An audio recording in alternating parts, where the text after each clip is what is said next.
Malheureusement, il a choisi pas forcément les femmes. Enfin, la femme en particulier, je ne dirais pas son nom. Bah, tu fais référence à IM. Pas forcément, non. Oh, Non, non, pas forcément. on n'est pas bête. Ah non, c'est une sorcière. Et même moi, quand j'étais dans le riad chez Vincent, elle appelait Vincent, elle m'insultait. Mais qui? Bah, cette sorcière, je ne dirai pas le prénom. Je ne dirai pas le prénom. Mais cette sorcière, c'est une grosse sorcière, manipulatrice, perverse. Mais qui, il a eu un enfant avec elle. Cette femme est le diable, est le diable incarné. Et je pense même que c'est vivant. Ils m'ont sorti ça du ventre, Sam. Mais qu'est-ce que c'est? Tu me crois? Ils m'ont sorti ça du ventre, Sam. T'imagines le choc? Alors moi, je me suis dit quoi? C'est un bébé vivant qui n'a pas été conçu. Oui, parce qu'on dirait qu'il y a des cheveux, qu'il y a des Tu dents. vois? Non? Je me trompe ou pas? Ouais, il est vivant. Il est vivant? C'est un truc vivant qui n'a pas été forcément conçu, je sais pas.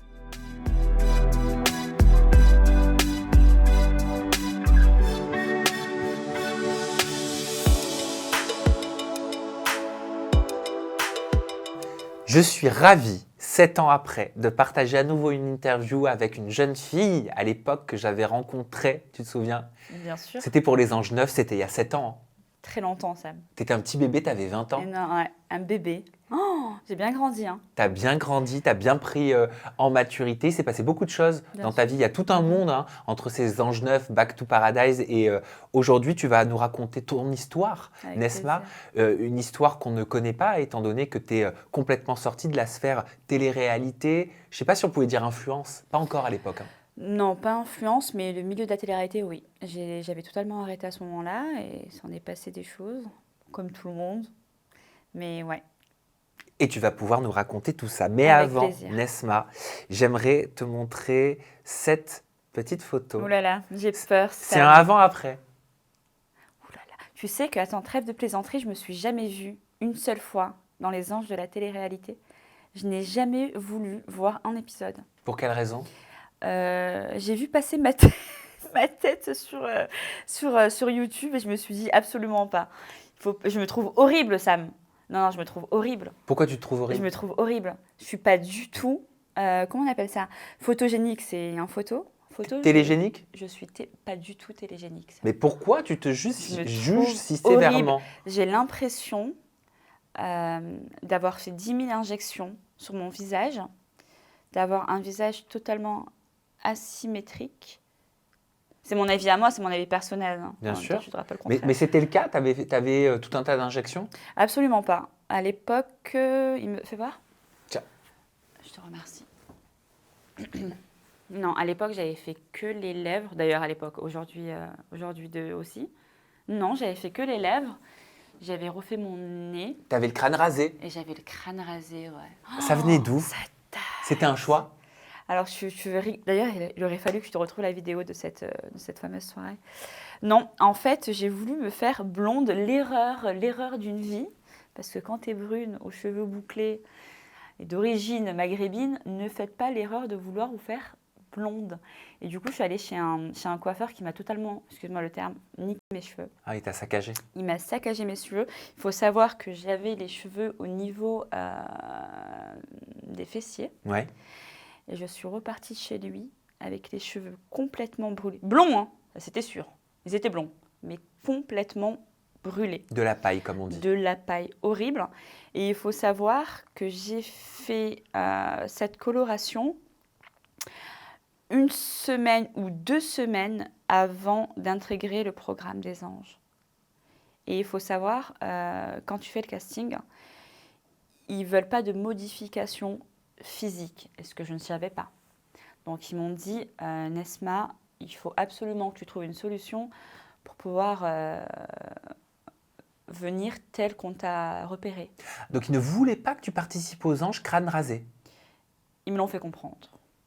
Ça serait mentir te dire qu'ils ne voulaient pas, mais ils me l'ont fait comprendre. Et c'est à ce moment-là que j'ai décidé de mettre une perruque.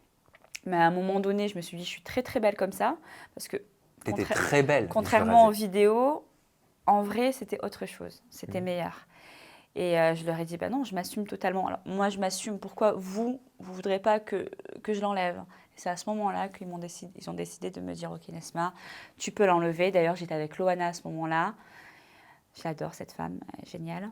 Et voilà, c'est à ce moment-là que j'ai dévoilé au public ma nouvelle coupe. D'ailleurs, qui a fait furie. Hein. Ils ont kiffé. Ça avait fait un gros buzz à l'époque. Bien sûr. Bah, dis-toi que quand même, sans me vanter, j'ai été l'une des premières personnes dans le milieu de la télé, si je ne me trompe pas, tu me dis si je me trompe, à enlever, à assumer premièrement et à enlever ma perruque devant la télé, enfin devant Bien la caméra. sûr. Et je trouve que c'était un beau message aussi à passer parce que il y a beaucoup de jeunes femmes, surtout cette génération, qui ont honte de porter des perruques, contrairement à leurs parents, qu'ils ont honte, que c'est une honte. Et je sais que je les ai énormément décomplexés. Et même en sortant par la suite, j'ai eu énormément de remerciements en me disant, Manasma, je te remercie, grâce à toi, j'enlève ma perruque devant mon copain. Wow. Et c'est pas une honte. Et ça, vraiment, juste ces petits compliments, ça fait extrêmement chaud au cœur. Et j'en suis ravie. Est-ce qu'on sait moins, Nesma? Mais je crois même que toi, tu avais oublié de le dire à l'époque. C'est que tu Oui. avais participé à la Villa 2 avant les Anges. Mais tu sais que oui, mais j'ai fait un bref passage en tant que prétendante. Je suis restée, je pense, même pas 2 jours, même pas. Ouais. Même pas. Ça a été mon choix, j'ai voulu partir. T'étais prétendante de qui? À l'époque, c'était du mec à Mélanite, je me souviens. Bah alors là, je m'en souviens plus. Hein. Ah, tu l'as pas regardé, la petite scène? Attends, mais en saison 2, je m'en souviens plus. Ça date, ça fait longtemps. Et je crois que j'avais moins de 20 ans d'ailleurs. Ouais, 18 ans. Mais c'était génial, j'aimais bien cette prod par contre. J'aurais dû continuer avec cette prod-là. Bah rien n'est terminé. Mais Rien tu n'est vas pouvoir terminé. nous dire si c'est une croix que tu as fait sur la télévision Ou pas. et ou pas exactement. Et qu'est-ce qui s'est passé depuis les Anges Neufs? Parce que les Anges Neufs, c'était quand même l'aventure qui était marquante. C'était une aventure, je me souviens, qui n'était pas évidente hein, non plus pour toi. Il y avait énormément de clashs, énormément de disputes, énormément de mots malveillants qui étaient prononcés entre les candidats. Comment tu l'avais vécu, toi, cette expérience?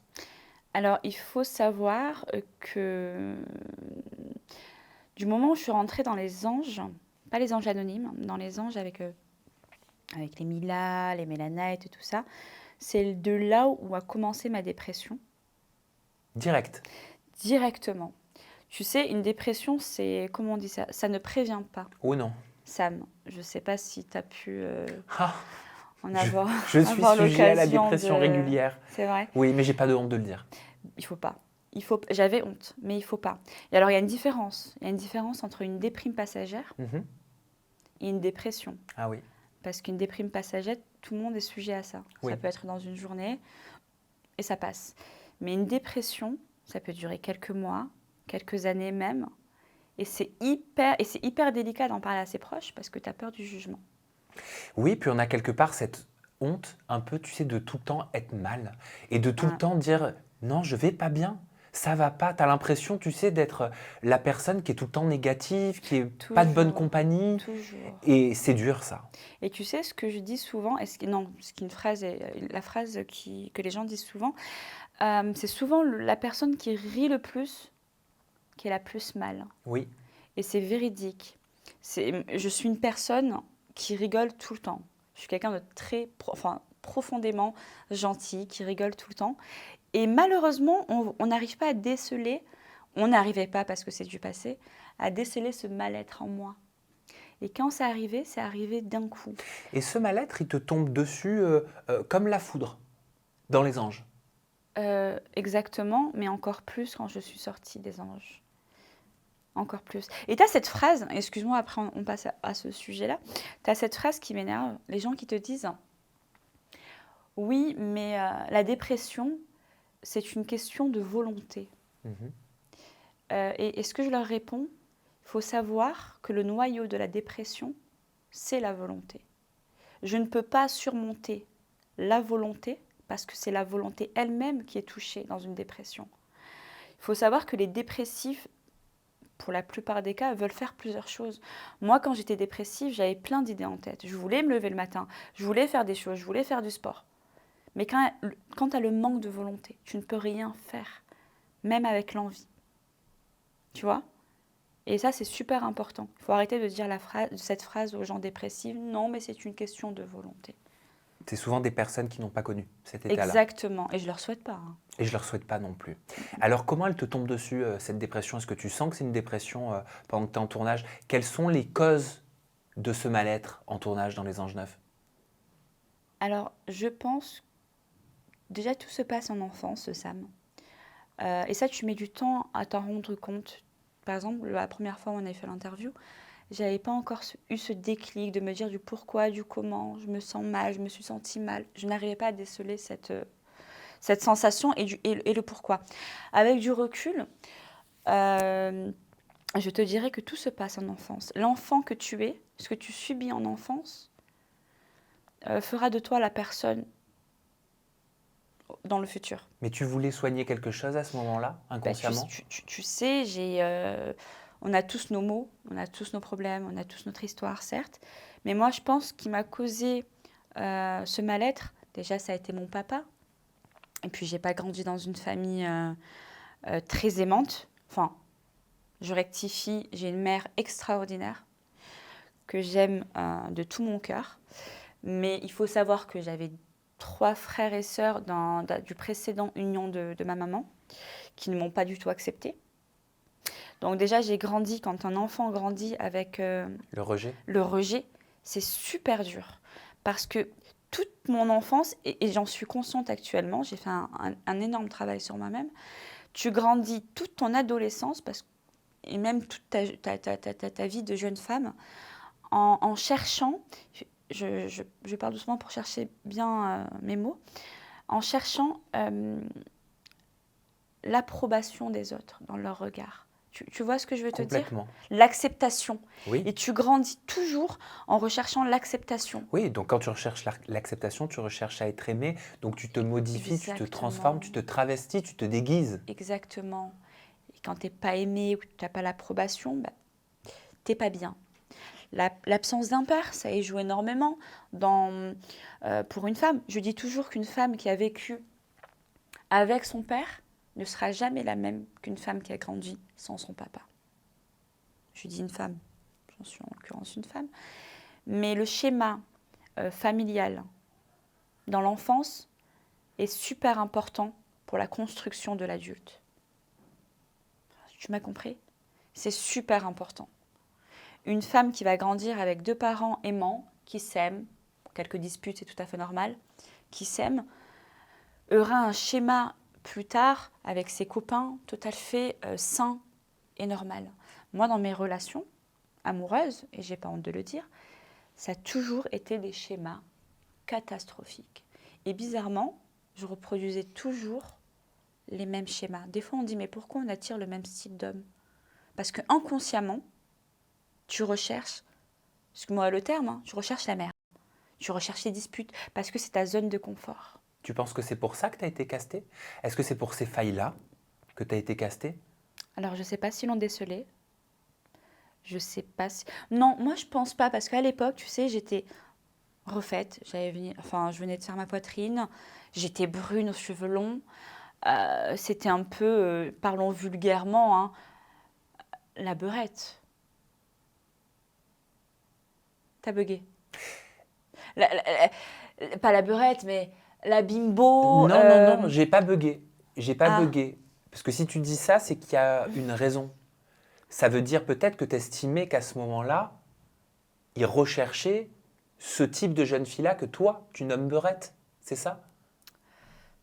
beurette, je sais pas si c'est le bon terme, mais il y a toujours la fille bimbo, sein refait, qui va, je sais pas comment t'expliquer, Le fantasme de la nouvelle Nabila? exactement, entre guillemets, mais oui, on va dire ça, entre guillemets. T'as toujours la fille brune ou blonde, à grosse poitrine, qui reflète entre guillemets la bimbo.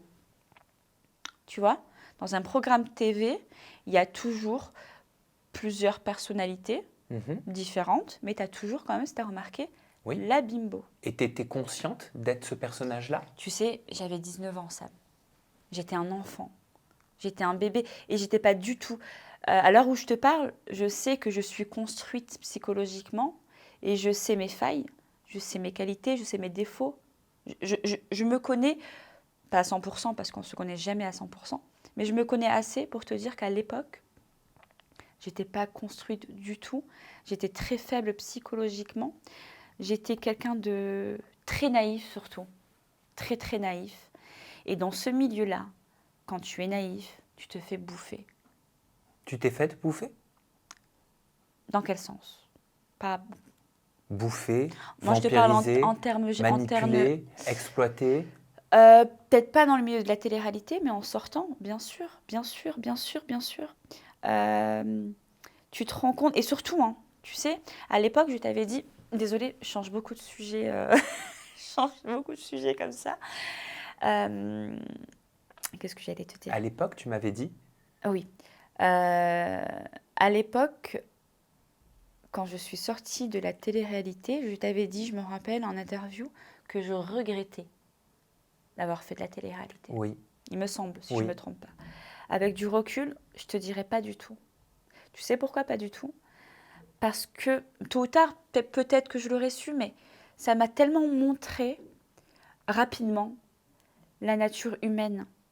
Et j'ai vu à quel point les gens pouvaient être opportunistes, pouvaient être méchants, pouvaient être envieux, pouvaient être... Enfin, l'être humain, pour moi, est mauvais. Et mauvais, dans le sens où à l'époque, je suis une fille qui voyait toujours le bien en chaque personne. Hmm. Je me disais que c'est pas possible qu'une personne soit méchante, profondément méchante. Mais à l'heure d'aujourd'hui, je peux te dire, Sam, une personne, quand c'est une pourriture, c'est une pourriture. Mais tu en as rencontré beaucoup des pourritures? Mais bien sûr, Sam. Tu sais, j'ai fait qu'un programme. Et en un seul programme, j'ai pu voir la nature de beaucoup de personnes. Énormément. Et, et elle te le dira, ma meilleure amie qui est derrière, mais énormément. Elle a été pourrie, cette aventure? On t'a pourri cette aventure? Absolument pas. Des Non, non, candidats non, ont non. contribué Les à te candidats, pourrir non. cette aventure? Absolument pas. La prod? Non, absolument pas. Je te parle de l'extérieur.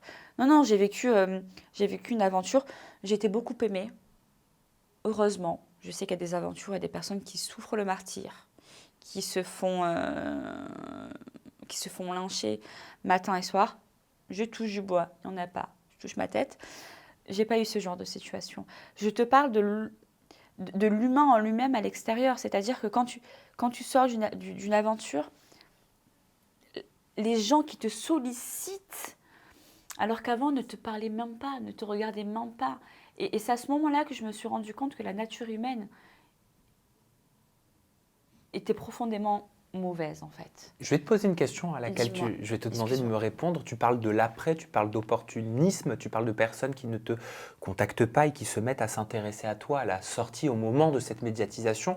On évoquera ensemble, j'aimerais bien, la notion de vendre son âme au diable. C'est quelque chose qu'on entend régulièrement dans ce milieu-là. Mais juste avant, je voulais savoir pourquoi, lorsqu'on a préparé cette interview, tu m'as dit que c'était important pour toi lors de cet entretien de t'excuser auprès d'Anéa. Ah oui, Anéa, moi, je te passe, je te passe le bonjour, ma chérie. Qui partageait cette aventure notamment avec toi. Exactement. Alors, il faut savoir que Anéa et moi, on est rentrés dans les Anges Anonymes. Alors, ça a de suite été un coup de cœur entre elle et moi. Et du moment où on est rentré, comment je peux appeler ça? Dans la vraie aventure, Ouais, Back on to va dire ça Paradise. dans la vraie aventure. Je suis d'une nature très sociable. Donc, j'ai essayé de m'intégrer au maximum dans l'aventure, de parler avec tout le monde, euh, me faire apprécier entre guillemets, même si je m'en fous si on m'aime ou quand même pas à la fin. Mais quand même, j'ai voulu rentrer dans le bain. Et Anéa, malheureusement, à ce moment-là, et d'ailleurs c'est pour ça que je m'en excuse, je n'ai pas ressenti peut-être le mal-être qu'elle ressentait. C'est-à-dire, bah écoute Nesma, on est rentrés ensemble, je m'attendais à, tu vois, à qu'on soit soudés, à qu'on se retrouve, à ce que tu me comprennes. Et je peux pas remettre ça sur le fait est que j'avais 19 ans, mais j'étais pas assez mature pour comprendre son mal-être. Et ça, je tenais à m'excuser parce que ça a dû énormément la blesser, d'être rentrée avec moi et de se sentir abandonnée. Ça veut dire que tu as dû somatiser pour dire ça aujourd'hui. C'est quelque chose auquel tu as dû penser Énormément, les années après. bien sûr, bien sûr. Et comment dire, il n'est jamais trop tard pour s'excuser. Tu vois, j'ai eu la chance de m'excuser et je suis très contente. Dans la vie, il faut savoir s'excuser. Bien sûr. Il ne faut pas avoir honte de s'excuser. C'est une quand preuve on de a tort. richesse, d'intelligence. Énormément, je trouve. Je te parlais de la notion de vendre son âme au diable, parce que tu me parles d'opportunistes qui gravitent quelque part autour de jeunes candidates qui commencent à avoir une notoriété, une popularité quand on sort d'une émission de télé-réalité, ce qui était ton cas, en plus d'être jolie, en plus d'avoir des formes, en plus de savoir parler, etc. Comment tu l'interprètes, toi, cette expression « vendre son âme au diable » Est-ce que tu as déjà eu l'envie, l'appétence d'aller vers quelque chose que tu savais dangereux, pas bon, Dans quel sens? tout en y allant? Dans quel sens? Plus de précision? Si ça ne te dérange pas. Ces personnes opportunistes, est-ce que c'est pas, c'est une métaphore, hein, mais des sortes de démons qui parleraient du côté de ta mauvaise épaule pour t'entraîner dans des chemins pas bons pour toi? Ah, dans ce sens-là, j'ai compris. Alors, il faut savoir, du moment où tu sors d'une émission de télé-réalité, tu es énormément sollicité. Par les boîtes de nuit, par plein d'événements, par des personnes, oui, pas tout à fait, on va dire, comment on dit ça? Pas tout à fait... Correct. Oui, si on peut dire ça, correct. Et bien sûr que tu es approché par des soirées un peu bizarres, ou bizarres, attention, des soirées privées, bien sûr. Et ça, je me demande même, et j'en reviens après, je me demande même des fois, il y a beaucoup de femmes, je pense, qui font de la télé-réalité, parce que c'est une marque aussi de... J'ai pas envie de... N'aie pas peur des mots. Une sorte de promotion. Je sais pas si tu arrives Mhm. à comprendre où je veux en venir. Alors, moi, ce dont je me souviens, pardon, et encore une fois, tu me dis si je me trompe ou si je te blesse, parce que ce n'est pas le but. Mais je me souviens, à l'époque, tu étais jeune, tu avais 19 ans, tu faisais les anges, Non, j'étais jeune. beaucoup de rumeurs circulaient. Et moi, ce qui m'intéressait, c'était aussi de savoir, avec du recul aujourd'hui, si ces rumeurs t'avaient fait souffrir. Rappelle-toi, les médias, les réseaux sociaux te pointaient du doigt et te traitaient d'escroc. Alors, j'en reviens au fait que... j'en reviens à ce que je te disais tout à l'heure. Dans le sens où, à l'époque, oui, j'étais blessée par tout. Toute personne qui me critiquait, qui n'était pas gentil avec moi, ça me peinait énormément. Mais à l'heure actuelle, déjà, premièrement, du moment où tu rentres dans une télé-réalité, tu es officiellement une... Je peux être un peu vulgaire. Du moment où tu fais de la télé-réalité pour les femmes, tu es officiellement une pute aux yeux des gens. Pourquoi une... Je sais pas. Mais dans leur tête, tu fais de la télé-réalité, t'as une grosse poitrine, t'es une pute. Enfin, c'est ce que je remarque. Les gens ont une image des femmes de télé-réalité. Je ne saurais pas te dire pourquoi, mais c'est mal vu. Est-ce que c'est parce qu'à l'époque, c'est ce que l'industrie peut-être recherchait? Ou peut-être vous les montrer aussi, ou inciter. Mais si c'est pas pire aujourd'hui, Sam, on en reparlera après, les nouvelles télé-réalités. Je suis désolée, mais... Et bref, revenons aux Et toi, rumeurs. donc, tu as souffert de ces rumeurs? À l'époque, oui. Mais d'ailleurs, merci de me poser la question, que je puisse enfin répondre. Que je te dise oui, Sam, ou que je te dise non. Tu penses que la vie des gens va changer par rapport à ma réponse? S'ils sont décidés, s'ils sont butés sur une réponse, ils vont rester butés, que je leur dise oui ou que je leur dise non. Donc si maintenant les gens pensent que je le suis, bah, qu'ils y pensent alors que je suis la plus grosse des timbres. Et j'emmerde des gens. Excuse-moi, je suis vulgaire, c'est pas dans ma nature, mais j'emmerde des gens. Tu sais pourquoi j'emmerde des gens? Parce qu'à l'heure actuelle, enfin pas tous, les gens qui pensent ça ou qui pensent mauvais de moi, parce que personne déjà premièrement me paye mon loyer, personne ne paye mes factures, personne n'est dans mon lit le soir avec moi quand je pleure et quand je suis pas bien. Les gens malheureusement seront toujours là pour te critiquer, seront toujours là pour te souhaiter le bonheur, mais pas plus que eux, seront toujours là à t'envier, même s'ils ont tout et toi rien, parce que tu as une aura, parce que tu as un truc qu'ils n'ont pas. Donc à l'heure actuelle, je suis née seule, je vais mourir seule. Et ça, j'ai mis du temps à le comprendre. L'approbation des gens, j'en ai rien à foutre. J'ai une seule amie qui est derrière. J'ai ma maman qui m'aime profondément. Et ça a été dur de comprendre tout ça, qu'il ne te fallait pas beaucoup de personnes dans ta vie pour être heureuse. Tu vois? Bien sûr. Et, excuse-moi. Non, c'est moi. Et non, et je suis tout à fait, je suis tout à fait contente et la vie des gens. Et en plus de ça, je vais rajouter sur la prostitution. Moi, c'est un métier que je respecte énormément, ça. Et j'ai pas honte de le dire. C'est un métier que je respecte énormément parce que c'est des femmes courageuses, premièrement. Et je dirais même, il y a beaucoup de femmes mariées qui devraient remercier les prostituées.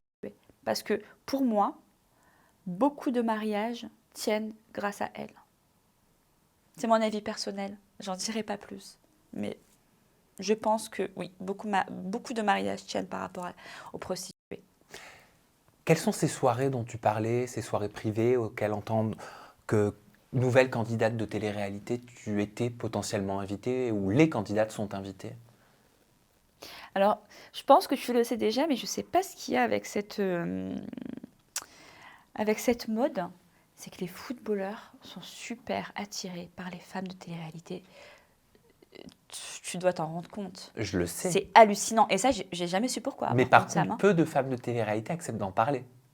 Oui, j'en ai pas fréquenté. Je pourrais pas forcément t'en parler. Mais, oui, bon, ils ont honte, ils n'ont pas forcément envie. Mais je sais pas pourquoi. Moi, je pense que c'est le fait est qu'elle soit un peu connue, qu'elles gagnent un peu les mêmes, enfin pas forcément les mêmes salaires, qu'elles sont médiatisées comme eux. C'est un fantasme, je pense, pour eux. Mais c'est vrai que oui, j'ai été beaucoup invitée aux soirées où il y avait beaucoup de footballeurs, et ça, j'ai pas honte de le dire. Enfin, Est-ce que tu sais si l'industrie de la télé-réalité, ou celle que tu as connue à l'époque, a déjà poussé certaines filles à faire de la prostitution? l'industrie de la télé-réalité? Hmm. Absolument pas. Non. Une industrie à côté? Non. Absolument pas. Non, non, non, absolument pas. Non, non, je t'aurais dit. Prétend d'année, tu sais, non, non, je t'aurais dit. Absolument pas. C'est les personnes que tu rencontres qui te présentent telle et telle personne, qui te met des idées dans la tête, et puis, tu sais... Mais qui te met des idées dans la tête? Quelles idées dans la tête? Je vais pas forcément énormément m'étaler sur ce sujet, mais je vais quand même en parler. Tu sais, il y a un milieu très, très, très fermé dans le milieu de la télé-réalité, Sam. Il y a un milieu très, très, très fermé. Il y a énormément de rumeurs qui circulent et qui sont vraies. Moi, je le sais. Je ne vais pas forcément parler parce que c'est pas du tout mon... c'est pas du tout pour... Enfin, je m'en fous clairement de la vie des gens et je ne suis pas là pour juger. Mais si tu savais l'envers du décor et toutes les soirées qu'il y a en dehors, la télé-réalité avec les footballeurs dans les appartements privés, tu serais choquée. Mais ça veut dire que tu as vu des choses. Bien sûr, Pour j'en dire ai. ça. Ne me tire pas les Mais nerfs du nez, j'en dirais. apprends-moi, Bien sûr que j'ai informe-moi. vu des choses. Et j'ai même vu des femmes de télé-réalité, anciennement, qui s'occupaient de ça, maquerelles. Mais je dirais pas qui. Ah, des maquerelles. Ah, bien sûr. Ce qu'on appelle des mères maquerelles. Ouais, Des femmes de télé-réalité qu'on connaît donc. bien sûr. Qu'on connaît encore aujourd'hui. Très, très bien. Qui très, sont encore très- aujourd'hui dans le game parfois. Bien sûr. Très, très bien. Vous serez choqués. Donc qui prostituaient d'autres candidates de télé-réalité. Ah oui. Tu sais, il y a plein de rumeurs des fois que je vois sur Internet. Et je sais que c'est vrai. Mais en fait, bon, voilà, je suis pas là pour Mais elles font quoi? pour raconter la vie des gens. Mais ça existe. Elles les placent? Ah oui. Elles ont des contacts? C'est Ah en oui. privé? Ah oui. Ah oui. Ah oui, oui, oui. C'est un milieu très, très sombre. Donc c'est pour ça que je me demande des fois si la plupart des femmes, des jeunes femmes, je dis pas toutes, attention, si la plupart des jeunes femmes rentrent dans la télé parce qu'ils savent qu'il y a une sorte de... Comment on peut appeler ça? Une sorte de tremplin Une sorte de tremplin. qui leur permettrait de passer du côté de la prostitution. Mais avec un... De façon privée. De façon privée, mais Avec je des pense... grosses sommes. Avec des grosses sommes, c'est ça. Maintenant, ouais. Moi, je pense que la télé-réalité, maintenant, est devenue un milieu de promotion. Donc en fait, la télé-réalité, ce serait un petit peu comme une boutique qui servirait à masquer certaines choses. Pour certaines. Ah oui, totalement. Oui, oui, j'ai compris. Ouais, totalement. Un peu comme des boutiques servent au blanchiment d'argent. Exactement. Ah oui, exactement. Une couverture. Et ouais, malheureusement. C'est pour ça que tu as quitté ce milieu-là très rapidement. Pour ça, non, parce que je l'ai vu de mes propres yeux par la suite. Je n'ai pas quitté ce monde-là rapidement. J'ai quitté parce que j'étais en pleine dépression et je pouvais rien faire, Sam. Même un placement de produit, j'étais pas capable de le faire. Et les gens me disent, mais c'est pas possible, fais-le, enfin, motive-toi. Non, Une dépression qui aura duré 4 ans. bien sûr, énorme. Et qui a suivi d'une anxiété généralisée. Est-ce que tu en as déjà une? Anxiété généralisée, explique-moi ce que c'est, je te dirai si je l'ai. Horrible. Heureusement, c'est pas arrivé en même temps, par contre. Une anxiété généralisée, ça se caractérise. Les premiers symptômes que j'ai eus, j'ai commencé à avoir la gorge qui se serrait énormément. D'accord, avec la veine là qui tremble. Ouais, Oh, je l'ai tout le temps. mais non. J'ai tout le temps la veine qui fait comme ça. Ouais, et c'est inconscient au début. Hein. Oui. Et c'est inconscient, tu t'en rends pas compte. Alors, ma gorge serrée, Mhm. Une énormément. boule dans la gorge. Une boule. Oh, T'as je l'ai. l'impression de t'étouffer Oh, je l'ai. et t'essayes d'avaler. Et plus tu avales, plus tu stresses. Oui. Et je faisais beaucoup de cohérence cardiaque, ça marche énormément. De quoi? La cohérence cardiaque. C'est quoi ça? Tu bloques. Ah oui. Je le fais. Ouais. Alors, après, par la suite, les symptômes, palpitations au cœur, Bien sûr. mal de tête, Oui, crise d'angoisse crise qui viennent crise de inopinément. panique Oui, bien sûr. Où tu es obligé de te mettre dans le noir au lit totale, comme un bébé peur. en fœtus. Ouais, Ouais. une peur totale. Moi, en l'occurrence, j'avais une peur folle de mourir. Oh putain, oui. Et le pire, j'ai pas peur de mourir, j'ai peur de mourir seule. Et j'ai peur de... Mon cœur va s'arrêter, il faut pas que je reste seule. Ouais. J'appelais Charline à chaque fois. Viens chez moi, s'il te plaît, j'aime pas être seule. Je n'aime pas être seule. Et ça a suivi avoir peur des transports. Je ne prenais plus les transports. Je ne marchais plus dans la rue seule. Je m'inventais des scénarios catastrophiques.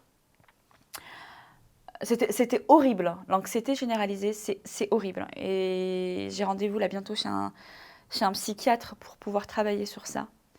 Parce que c'est horrible à vivre, mais heureusement que je ne l'ai pas eu en même temps que la dépression, parce que ça aurait été invivable.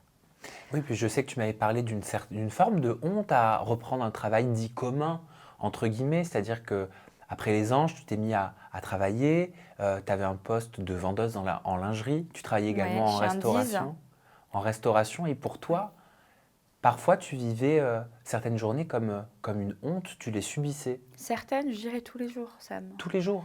Je dirais tous les jours parce que inconsciemment, enfin pas inconsciemment, les gens, j'ai l'impression que du moment où tu fais une émission de télé-réalité, pour eux, tu as le compte en banque rempli. Mais c'est hallucinant cette façon de penser. Et même, je travaillais, mais Esma, mais qu'est-ce que tu fais ici? Tu as fait de la télé? Bah oui.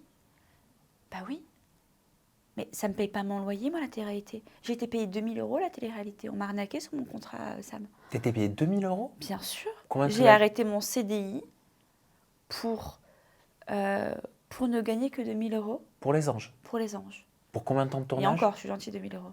Je m'en souviens plus. Je me suis retrouvée à sec. Et j'ai pas honte de le dire. Je n'ai pas honte parce qu'il faut arrêter d'avoir honte. On vit tous des galères dans la vie. Des hauts, des bas. Et au contraire, hein, je dirais plus, c'est quand tu vis des bas que ça t'apporte plus dans la vie plus tard. Moi, ça m'a énormément changé. Et au contraire, je préfère avoir beaucoup de galères dans ma vie. Et je suis hyper reconnaissante des problèmes que j'ai dans ma vie parce que ça a fait de la Nesma que je suis à l'heure actuelle, tu vois. Et revenons au fait, oui, tu as une honte. Tu as la caisse, par exemple, t'encaisses quelqu'un, excuse-moi, t'encaisses quelqu'un, mais c'est pas toi, tu me dis quelque chose. En fait, c'est automatique, tu as la honte qui arrive. Enfin, tu dois me comprendre, tu as une honte de se dire, mais attends, elle doit penser que j'ai fait ci, je suis passée à la télé quand même. Et du jour au lendemain, tu te retrouves dans un magasin. Tu vois? Mais il faut pas en avoir honte au En final. fait, c'est la dépréciation au travers du regard de la personne Exactement, qui te met sur un piédestal de par c'est ce ça, statut de candidate de télé-réalité qu'il a pu observer, qu'il a pu voir à la télévision et qui se retrouve face à toi derrière une caisse d'un c'est magasin ça, de, c'est de ça, lingerie qui s'appelle c'est Undies, ça, par exemple. c'est ça. Mais on est des personnes lambda. Moi, avant les anges, je travaillais. Quoi, parce que je suis passée 1 semaine, 2 semaines, voire maximum 1 mois à la télé, que ça y est, mon prénom est connu, que je suis une star, que j'ai un talent de ouf, que je dois pas travailler comme tout le monde. Tu vois? Moi, je me souviens d'une histoire qui avait marqué les esprits Dis-moi. à l'époque. C'était une histoire qui te liait, malgré toi ou pas, je ne sais pas, tu vas peut-être nous le dire 7 ans après, Mhm, l'ex d'Ayem Nour, mhm.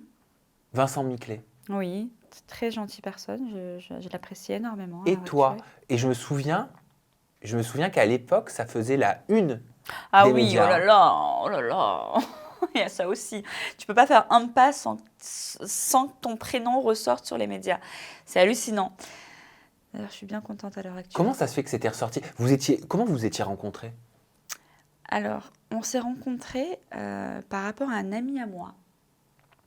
On s'était rencontrés, je me rappelle, au restaurant lors d'un dîner avec plusieurs personnes. Et je t'assure que j'ai eu un feeling hallucinant avec ce mec. C'est quelqu'un, mais qui m'a fait marrer toute la soirée. Et il faut savoir, pour les gens qui me connaissent, je suis quelqu'un de tout sauf opportuniste et qui regarde le portefeuille de quelqu'un pour lui parler. Cette personne, Vincent Miclet, il est extraordinaire. C'est une personne qui m'a fait marrer toute la soirée. Avec lui, j'ai un feeling de ouf. Et même pour tout te dire, à l'époque, je crois que je t'avais dit que je sortais avec un de ses amis. Oui, tu m'as dit ça. C'était pas du tout le cas. J'étais en relation la plus toxique que j'ai pu avoir dans ma vie. Et c'était pas du tout cette personne. C'était quelqu'un de absolument pas connu. D'ailleurs, je sais même pas pourquoi je t'avais dit ça, tu vois. Mais non, revenant sur Vincent Miclet, Moi, tu m'avais dit, pardon, concernant Vincent Miclet, c'est un homme d'affaires, je ne veux pas lui causer du tort. Quand je t'avais posé la question sur Ah comment bon? vous étiez. Oui. Mais je me disais, 7 ans après, je me disais du tort de quoi? Bah, bonne question, je sais pas pourquoi j'étais dit du tort. Je me suis dit, est-ce que vous aviez eu une relation? Non, non, non, bah non, j'étais en couple. Ah, Non, non, j'étais en couple. J'étais vraiment en couple. D'ailleurs, je sais même pas pourquoi je t'avais dit que je sortais avec son ami à l'époque. Non. il n'y avait pas une histoire de fond de sorcellerie? Ouh, bien après. Il faut savoir que Vincent Miclet, moi je l'aime beaucoup et d'ailleurs je passe le bonjour à Jessica, sa fille, que j'adore. C'est un papa extraordinaire. Il a des enfants extraordinaires. Malheureusement, il a choisi pas forcément les femmes. Enfin, la femme en particulier, je ne dirais pas son nom. Bah, tu fais référence à Ayem. Pas forcément, non. Oh, Non, non, pas forcément. on n'est pas Mais bête. tu peux rester sur des suppositions. Mais il a malheureusement pas choisi les bonnes femmes. Et en l'occurrence, oui, oui, oui, sorcellerie, j'en ai vu, j'en ai découvert. J'étais invitée dans son château à Marrakech, dans le Riad. Et je me souviens que la dame de ménage avait appelé sa fille en lui disant regarde ce que j'ai découvert dans le pot, dans un pot en fonte, en fonte de pierre, dans le bureau à Vincent. Mhm. Et tu avais, un sorte de calepin, mais c'était chou, hein, un sorte de calepin avec la photo de Vincent, la photo de sa mère, la photo de sa fille. Et il y avait des écriteaux. Il a directement appelé cette soi-disant Tex. Et il a fait ramener tous les... Ah non, c'est une sorcière. Et même moi, quand j'étais dans le riad chez Vincent, elle appelait Vincent, elle m'insultait. Mais qui? Bah, cette sorcière, je ne dirai pas le prénom. Je ne dirai pas le prénom. Mais cette sorcière, c'est une grosse sorcière manipulatrice, perverse. Mais qui, bah, il a eu un enfant avec elle. Mais t'as eu des problèmes, toi, avec cette personne? Elle me suivait avec des comptes fake. Ah oui, oui, oui, oui. Elle m'a insultée au téléphone. D'ailleurs, elle m'avait même défendue au téléphone. Ah ouais, Pourquoi tu te faisais insulter au téléphone? parce que elle avait la haine. Haine de quoi, je sais pas, mais elle avait la haine. Bah, que tu sois Elle avait proche dit peut-être de... oui. Je me souviens de cette phrase. Elle lui avait dit oui, c'est qu'une PUTE. Et lui, il lui avait dit t'as oublié où je t'ai ramassé. Donc voilà. Non, c'était cette femme et le diable et le diable incarné. Et le diable incarné. Et tous les problèmes qu'elle lui fait. Enfin, c'est un père génial, cette personne. C'est un père génial. C'est juste parce que bah, voilà, elle est connue et peut-être pas forcément lui niveau réseaux sociaux. Tu crois en la sorcellerie? J'y croyais pas. J'y crois énormément. D'ailleurs, même moi, j'en ai vécu. Je te parlais de mon ex. Oui. Je suis restée quelques temps avec lui. Et au bout de quelques temps, figure-toi que j'ai appris qu'il était marié. Ça, je lui ai jamais dit ma découverte, mais oui, j'ai appris qu'il était marié. Je lui ai fait un guet-apens. C'est-à-dire que j'ai invité sa femme et je l'ai invité lui à la maison. Oh, Horrible, horrible. Et même là, hein, j'étais inconsciente. Hein, parce qu'il aurait pu nous tuer ou il aurait pu faire un truc de ouf. Et je l'ai ramené chez moi et j'ai fait l'erreur de la ramener chez moi. Mais tu sais, moi, je crois pas en tout ça. Donc, quand tu viens chez moi, il n'y a pas de souci. Et au bout d'une semaine, écoute bien ce que je te dis, j'y ai cru dur comme fer. Au bout d'une semaine, ma copine m'a dit, mais Néné, ça sent la pisse devant chez toi. Je dis, bah, c'est un chat qui a dû pisser, enfin, tu vois, tranquille. Non, non, non. Et elle sortait avec un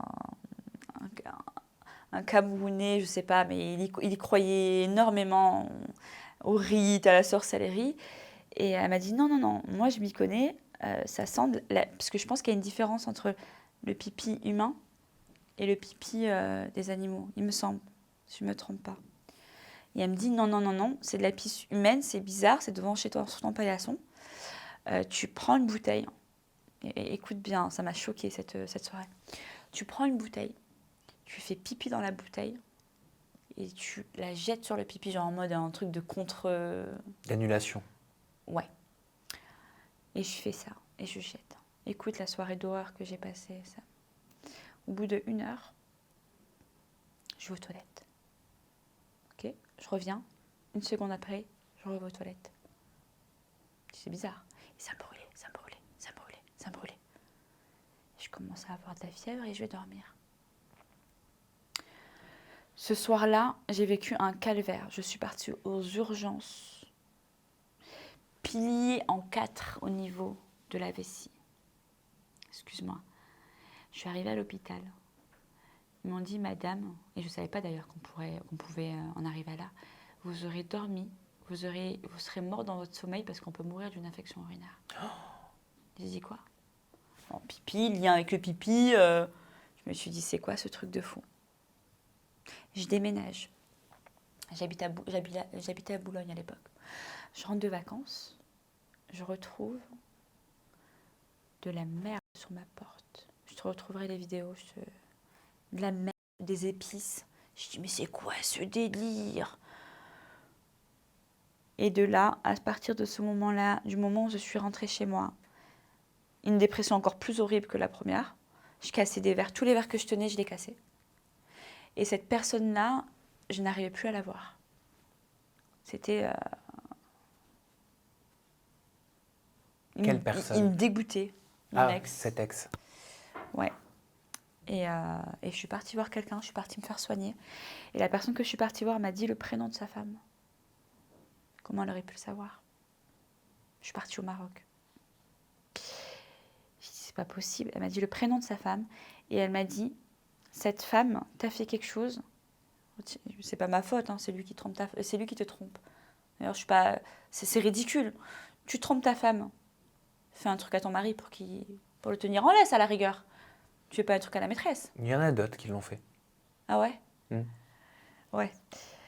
Et elle m'a dit, cette soignante, elle m'a dit, elle t'a fait quelque chose. Écoute, un truc hallucinant. Elle t'a fait quelque chose pour qu'il te voie comme de la merde. Tu vois ce que je veux te dire? Ouais, complètement. C'est que même s'il a envie de venir te voir, il te voit comme de la merde. Après, voilà, on s'est séparés, de toute façon, je vais jamais rester avec un homme marié. Et je l'ai beaucoup aimé, ma première rupture amoureuse, ouais. C'est beaucoup mal. Mais bon, c'est la vie. Du coup, non. À cette période de Vincent, j'étais pas du tout avec Vincent. Je vivais mes histoires de sorcellerie de mon côté. Et voilà. Et c'est vrai que tu as déjà eu envie de devenir maman, mais que tu as rencontré des difficultés. Alors, tu sais, ce sujet, c'est un sujet très sensible pour moi, qui me fait énormément pleurer quand j'en parle. Je vais pas forcément pleurer, j'ai un beau make-up.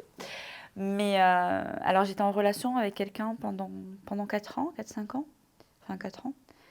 On a essayé d'avoir... au moment où on a essayé d'avoir un enfant, au bout d'un an, parce que normalement, un couple lambda, c'est au bout d'un an qu'ils arrivent à concevoir, en moyenne. Tu sais, ils se laissent un an, normalement, au bout d'un an, pour un couple qui est fertile, ils arrivent à concevoir. Je vois un an passé, 1 an et demi, je me dis, bon, il serait temps quand même d'aller consulter. Donc j'ai pris un gynécologue. D'ailleurs, je voulais faire une petite parenthèse. Pour les jeunes femmes, c'est super, super, super important d'aller consulter le plus tôt possible. Parce qu'en général, on dit gynécologue, rapport sexuel. Alors absolument pas. Il n'y a pas que les MST dans la vie. Il n'y a pas que les maladies sexuellement transmissibles. Sam. Tu vois? Donc un conseil, allez voir un gynéco. Super important. Bref. Donc je vais voir le gynéco, je prends rendez-vous. Et il me fait une batterie de tests, une batterie de tests. Et là, bim, il voit une anomalie. Une anomalie au niveau de mon utérus, de mon ovaire gauche. Il voit une grosse boule, à peu près comme ça. Oui. Ok. Qui ont totalement saccagé mes trompes de Fallope. Je ne sais pas si tu le dis bien. Il me dit, mais madame, il va falloir vous opérer en urgence. J'ai dit, comment ça? Si on ne vous opère pas, madame, vous perdez vos organes reproducteurs. Comment? Oui. Je me suis fait opérer dans les 2 jours qui ont suivi. Et j'ai appris, je ne connaissais pas, tu sais ce qu'ils m'ont sorti de mon ovaire? Je ne sais pas si tu connais un kyste dermoïde. Qu'est-ce que c'est? Je peux me permettre de te montrer? Oui. Ne sois pas choquée, attends. Ouais, un kyste dermoïde. Un kyste dermoïde. Parce que tu as les ovaires polykystiques, je ne Mhm. sais pas si tu as déjà entendu parler, et tu as les ovaires dermoïdes. C'est un truc que je ne connaissais absolument pas. Alors, je te cherche ça. Ne sois pas choquée, hein, Sam. Hein. Tu l'as été? Énormément. Ah oui, énormément. Énormément. Et je pense même que c'est vivant. Ils m'ont sorti ça du ventre, Sam. Mais qu'est-ce que c'est? Tu me crois? Ils m'ont sorti ça du ventre, Sam. T'imagines le choc? Alors moi, je me suis dit quoi? C'est un bébé vivant qui n'a pas été conçu. Oui, parce qu'on dirait qu'il y a des cheveux, qu'il y a des dents. Tu vois? Non? Je me trompe ou pas? Ouais, il est vivant. Il est vivant? C'est un truc vivant qui n'a pas été forcément conçu. Je sais pas, on m'a pas Attends, mais j'ai déjà entendu parler d'histoires comme ça. Mais est-ce qu'ils t'ont expliqué ce que c'était exactement? Non, pas tout à fait. Pas tout à fait. On m'a juste dit que ça avait des cheveux et des dents. Ouais, Comme si c'était un mini-être humain? Ouais. Bah, tu le vois, les dents. Et en fait, plus j'attendais, c'est pour ça que je te dis que c'est super important d'aller consulter. J'attendais, et il a pris la taille d'un fœtus, Sam. C'est-à-dire que j'avais un truc dans l'ovaire. Mais qu'aurait pas pu naître comme un enfant? Bah non, Mais c'était en sorte d'os, je sais mais pas. qui vivait greffé à toi? Ouais, Greffé à ton organe, en fait? ouais, reproducteur. Mais avec des yeux? Ça, je sais pas. Ou J'aurais bien voulu le voir. T'as dû être traumatisée? Traumatisée et qui a endommagé mes trompes. J'étais à 2 doigts de perdre mes trompes aussi. Enfin, tout mon... Ça peut revenir?